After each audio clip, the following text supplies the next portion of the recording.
Hi, my name is David Hayward, and I'm an engineer with the Core Image team. Today, my colleagues Tuomas Viitanen, Matt Dickoff, and I will be giving a detailed presentation that will show you everything you need to know about the ProRAW image format and how to add support for it to your application. Here's what we will discuss today. First, I will describe what makes up a ProRAW file. Next, we will discuss how to capture these files, how to store them in a photo library, and how to edit and display them. Let's start with what is a ProRAW. For some time, Apple devices have been able to fully leverage our image signal processor to capture beautiful HEIC or JPEG images that are ready for display. Then, starting in iOS 10, we supported capturing bare pattern raw sensor data and storing that in a DNG file. The differences and advantages of these two approaches was well described in the WWDC21 session titled Advances in iOS Photography. That presentation used a great analogy to describe the two formats. A processed HEIC or JPEG is like going to a bakery and ordering a multi-layer cake, whereas a bare pattern RAW file is like going to the grocer and getting the raw ingredients to make a cake. The advantage of processed HEIC or JPEGs are that you get a final image baked by Apple. It is fast to display and has great quality because it is made by fusing multiple capture frames using Smart HDR, Deep Fusion, or Night Mode. Also, it has a small file size because it uses advanced lossy compression. The advantages of a bare RAW is that you get an image that has much greater flexibility for editing. It has not been saved using lossy compression, and it has more bits of precision.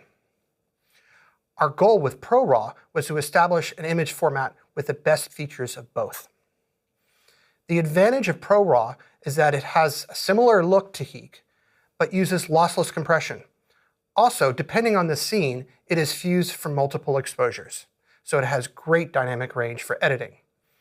Because they are low noise and already demosaicked, they are also reasonably fast to display. The ProRAW format is designed to maximize three properties: compatibility, quality, and look. Let's discuss each of these in some more detail. In order to ensure compatibility, the ProRAW files are contained in a standard Adobe DNG file. The linearized DNG file format is supported by Apple apps such as Photos, Adobe apps such as Lightroom, and many others. Many apps get support automatically via the system frameworks Image.io and Core Image. Earlier versions of iOS and macOS also have basic support for the format. And it is also worth mentioning that the files can contain full-resolution, JPEG quality, pre-rendered previews. All ProRAWs captured by Camera app will contain these previews, which will look identical to the image if it had been taken without ProRAW mode enabled. The quality of a ProRAW file is quite impressive. The pixels in the DNG are scene-referred and linearizable, may be generated from multiple demosaicked exposures combined with image fusion, losslessly compressed 12-bit RGB, but we create these bits through an adaptive companding curve so that we can achieve up to 14 stops of dynamic range. The resulting file sizes can range from 10 megabytes to 40 megabytes, but that size will scale based on a unique scene of each photo. Apple goes to great effort tuning the quality of our images. ProRAW images have a default look that is consistent with the look of our HEICs and JPEGs. This is achieved by embedding special tags in the DNG file.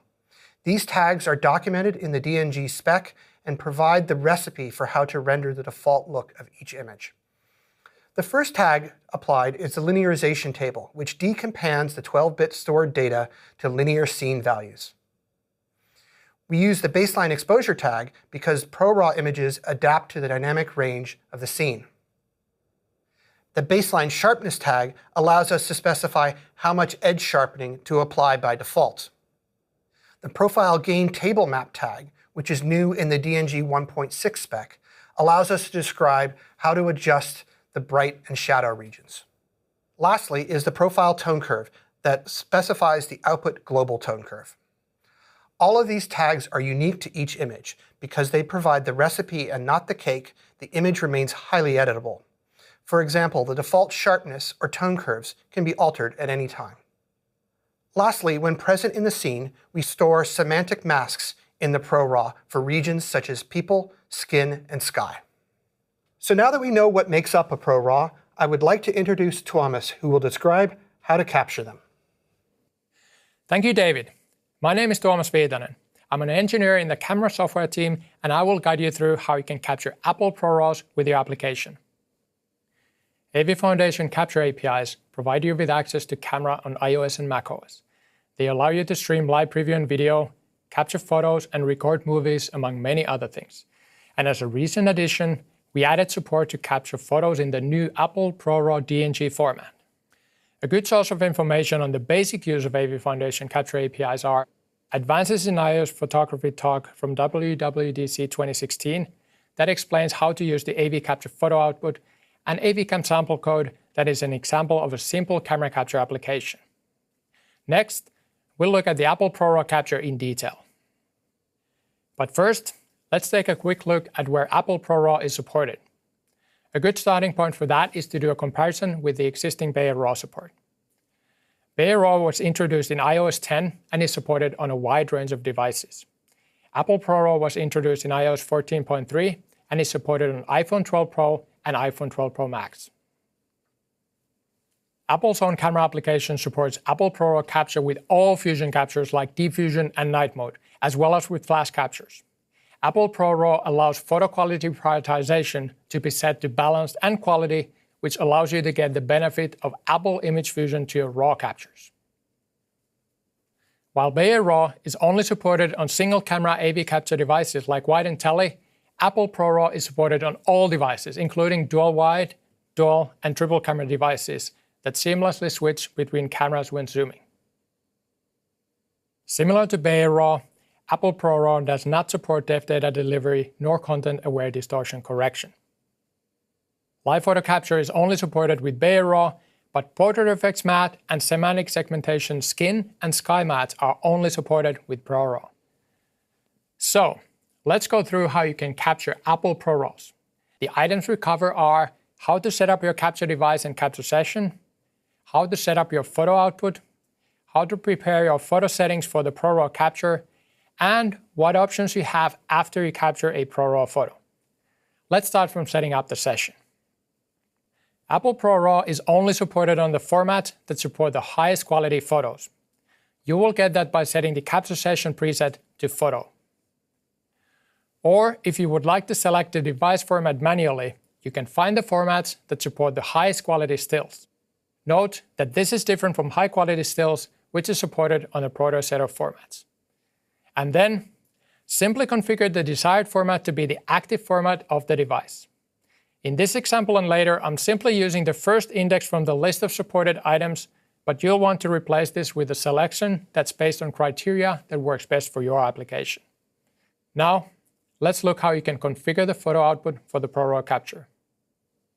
First, you need to enable ProRAW on the photo output. Be sure to do that already before starting the session, as it will otherwise cause a lengthy pipeline reconfiguration. Setting this property to true prepares the capture pipeline for ProRAW captures and adds the ProRAW pixel formats to the list of supported RAW photo pixel format types. If you like, you can also indicate to the capture pipeline whether you prefer speed or quality with your captures, or if you just like a balance between the two. More info on the effect of photo quality prioritization to the captured photos can be found from the Capture High Quality Photos Using Video Formats talk. And next, we'll look how you can prepare for the capture. To be able to create photo settings for your ProRAW capture, you need to select the correct RAW pixel format. You get the supported RAW pixel formats from the same available RAW photo pixel format types that gives you the supported BayRAW formats. You can distinguish the ProRAW formats from the BayRAW formats using the new isApple ProRAW pixel format class method on the photo output. An example of a ProRAW pixel format is L64R, that's a 16-bit full-range RGBA pixel format. For reference, you can also query whether a format is a BayRAW format using isBayRAW pixel format class method. Next, we'll go through some of the options you have for capturing Apple ProRAW and optionally a fully rendered process photo along with it.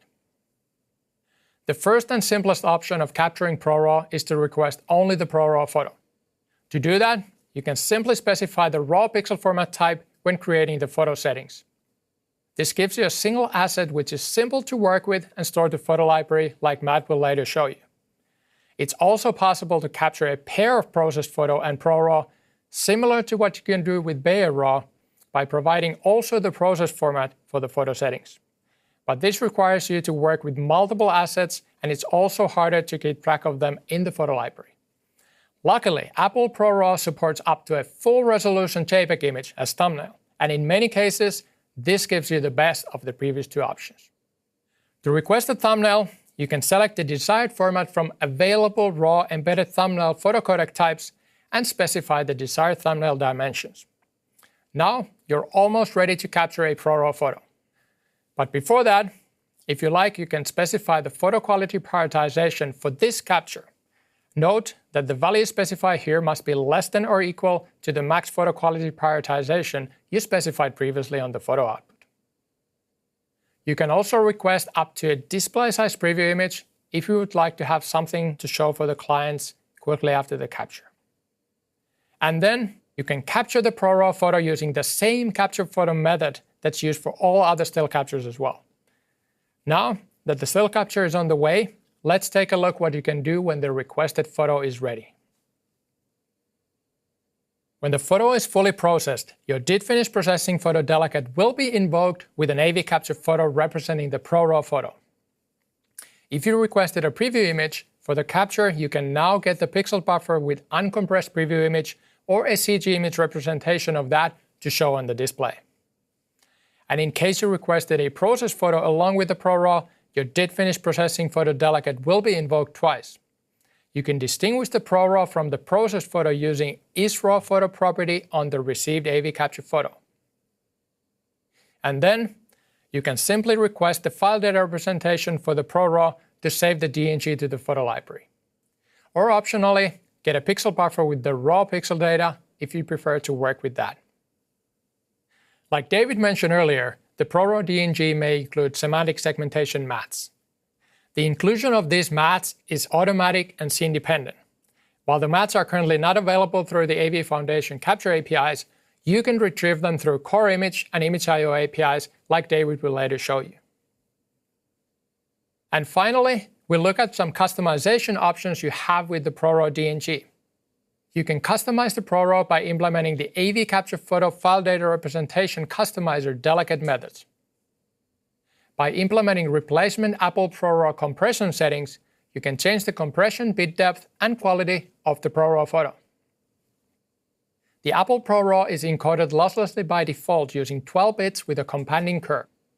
You can change the bit depth of the losslessly compressed ProRAW by keeping the quality level at 1 and providing the desired bit depth with the customizer. This saves storage space, but still keeps the high quality of the ProRAW photo. In case you prefer lossy compression, you can set the quality level to below 1, in which case ProRAW is compressed automatically using 8-bit lossy compression. This gives you a small file size, but does have a clear impact on the quality of the ProRAW photo. Now that you have implemented the customizer, you can request customization for the captured ProRAW DNG in your did-finish processing photo delegate. By creating the customizer and providing that for file data representation, you will get the customized ProRAW back with the compression settings you just provided. That was the introduction to the Apple ProRAW capture using AVFoundation capture APIs. I'll hand it over to Matt, who will tell you more about Apple ProRAW and Photo Library. Matt? Thanks, Tuomas. Hello, my name's Matt Dickoff, and I'm an engineer on the Photos team. I'll be walking you through how to first save the ProRAW file you've just captured as a complete asset in the photo library. Then, we'll step through how to fetch RAWs that already exist in the photo library. PhotoKit is a pair of frameworks used to interact with the photo library on Apple platforms. It was first introduced in these releases and has seen improvements and additions since then. Notably, it has support for raw image formats like Apple ProRAW. Today, I'll only be covering the specific APIs that deal with RAWs in the photo library. If you still have questions about PhotoKit after this presentation, I encourage you to take a look at the online developer documentation. In order to save a new asset, we'll need to perform changes on the shared PHPhoto library. As with saving any asset, The change we'll be making is a PHAsset creation request. And we'll be adding our Apple ProRAW file to this asset as the primary photo PHAsset resource. So let's see what the code for that looks like. First, we start by performing changes on the shared photo library. We'll simply make a PHAsset creation request and then add the Apple ProRAW file to it as the primary photo resource. And that's it. Just handle the success and error as your application sees fit. Now that we know how to add assets to the photo library, let's take a look at how we can fetch them back, including raw assets that the user may already have in their library. I'm happy to say that in iOS 15, we've provided a new PHAsset collection subtype, Smart Album Raw. With this Smart Album, you can easily get a collection that contains all the assets in the photo library that have a raw resource. This album is the same raw album that you see in the Apple Photos app. Now that we have some PHAssets with raw resources, let's take a look at what it takes to actually get at those resources. First, we'll want to get all the PHAsset resources for a PHAsset. Next, we'll be looking for two different types of resource, the photo we talked about previously, and additionally, alternate photo. I want to take a brief moment to explain what alternate photo is. Some photo libraries will contain assets that follow the old RAW plus JPEG storage model that some DSLR cameras use. This requires storing the RAW and a JPEG as two distinct resources. The JPEG as the photo, and the RAW as the alternate photo. This leads to an increased file footprint in the photo library, less portability, and often a confusing user experience. This model is not recommended for Apple ProRAW.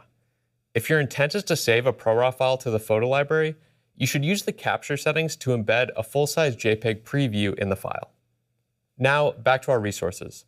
We'll be checking the uniform type identifier of the resource to see if it conforms to a raw type that we are interested in. And finally, once we have a raw resource, we'll use the PHAsset Resource Manager to retrieve the actual data. Now let's take a look at that in code. First, we iterate through all the PHAsset resources on an asset, look for any that are photo or alternate photo type, check that they conform to the raw image UT type, and finally, use the PHAsset Resource Manager to request the data for that resource. And that's it. You now know how to use PhotoKit to both save and retrieve assets with raw resources from the photo library. Now I'm going to hand it back to David, who will talk about how best to edit and display Apple ProRAW images. Thank you, Matt. The last section of our talk today will be about how to use the Core Image Framework to edit and display ProRAW images. I will describe how to create CI images from a ProRAW file, how to apply the most common user adjustments, how you can turn off the default look to get linear scene referred values, how to render edits to output referred formats such as HEIC, and finally, how to display ProRAWs to a Mac with an extended dynamic range display. Getting a preview image from a ProRAW is possible using CG Image Source Create with URL and CG Image Source Create Thumbnail at Index APIs. New in iOS 15 and macOS 12, Core Image has added a new convenience API to access the preview. Getting semantic segmentation mats, such as person, skin, and sky, is supported by passing the desired option key when initializing the CI image. This too has a new and more convenient API to access the optional matte images. Most importantly, your application will want to get the primary ProRAW image. If your application just wants to show the default rendering look, all you need to do is create an immutable CI image from a URL or data. However, if your application wants to unlock the full editability of ProRAWs, then create a CI filter from the URL. If you just ask that filter for its output image, you will get a CI image with a default look. The key advantage of this API is that the filter can be easily modified. The raw CI filter has several inputs that your application can change to produce new output image. The basic code pattern is to set a value object for one of the documented key strings. This set value for key API was due for an update though. So new in iOS 15 and macOS 12, we have created a more discoverable and Swift-friendly API.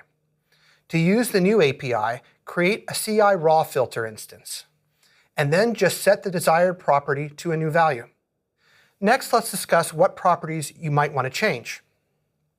Given the dynamic range of ProRAW images, one of the most important controls to provide is exposure. You can set this value to any float. For example, set it to +1 to make the image twice as bright, or -1 to make it half as bright. Because ProRAWs are edited in a linear scene referred space, adjusting the image white balance is more effective. The scene neutral can be specified as a temperature in degrees Kelvin or as an XY chromaticity coordinate. The default sharpness of a ProRAW look can be adjusted to any value from 0 to 1. And the strength of the ProRAW local tone map can be adjusted to any value from 0 to 1. The local tone map allows for each region of the image to have its own optimized tone curve. Here's an example of a ProRAW image with the local tone map strength turned to fully off, and at half strength, and fully on. In this image, the local tone curves bring up the darker regions and bring down the brighter areas so as to present the best possible result on a standard dynamic range display. Next, let's discuss how your application can get direct access to the 14 stops of linear scene referred data. Most users will prefer the common adjustments I described earlier, but access to linear data can be very useful for certain application cases. To get a linear image, you just need to turn off the filter inputs that apply the default look to the image. Set the baseline exposure, exposure bias, boost, and local tone map amounts to 0, and disable gamut mapping before getting the output image.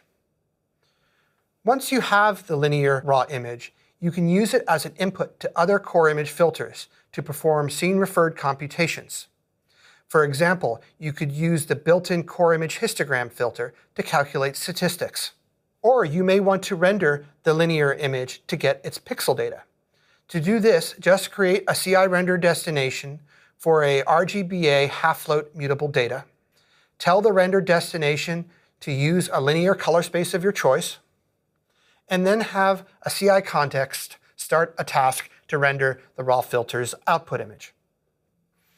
Here's an example of a ProRAW with the default look in comparison to the as-captured linear scene referred image. The linear image will look flat and underexposed, but it still contains the full and unclipped 14 stops of data from the scene. This pair of images also provides a good illustration of the difference between output referred image and a scene referred image. In the output referred default look, the area of the image with the maximum luma is the sunset on the left. But the sky area on the right has a luma that is 80% as bright as that of the sunset. While the default image looks great, the luma values do not represent the reality of the scene. For the linear scene referred image, the sky on the right of the image has a maximum radiance of just 12% of the radiance of the sunset, which is more physically logical. This is why the linear scene referred image is so important for image processing and analysis. After your application has made changes to the ProRAW CI filter properties, you may want to save the image to an output referred format, such as HEIC or JPEG. Here's an example of how to save the raw filter output image to an 8-bit deep HEIC file. With this API, you can specify the output color space to use, though we recommend display P3. It is also possible to use the options dictionary to save the semantic masks into the HEIC. Also, because ProRAWs have extra precision, you might consider using this new Core Image API to save 10-bit deep HEIC files. So far, all of the adjustments I've described produce an output image that is tone mapped and gamut mapped to the standard dynamic range. This is commonly abbreviated as SDR. The next topic I'd like to discuss is how you can present the dynamic range of ProRAW images in full glory on an extended dynamic range display. Many Mac displays, ranging from the MacBook Pros to iMacs to the Pro Display XDR, can present EDR content using a MetalKit view. To display a ProRAW CI image, we recommend using the MetalKit view subclass for best performance.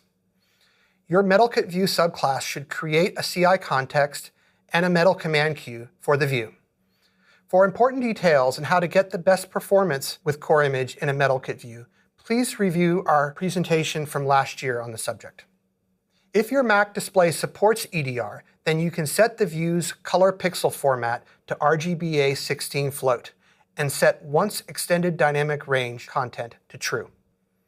Then, when it is time for your view subclass to draw, set the raw filter extended dynamic range amount to 1 and tell the Core Image context to start a task to render the output image. Looking at a ProRAW image on an EDR display is really something one needs to see in person to fully appreciate. But let me try to approximate what it looks like. Here, the SDR image is shown. While this shows what that same ProRAW file will feel like in EDR. The bright areas and specular highlights are no longer restricted by tone mapping, so they will be visible in full glory. This concludes our presentation on Apple ProRAW. Today we have described in detail the design and contents of the file format, as well as how you can capture, store, and edit these images. I look forward to seeing how your applications can unlock the full potential of these images.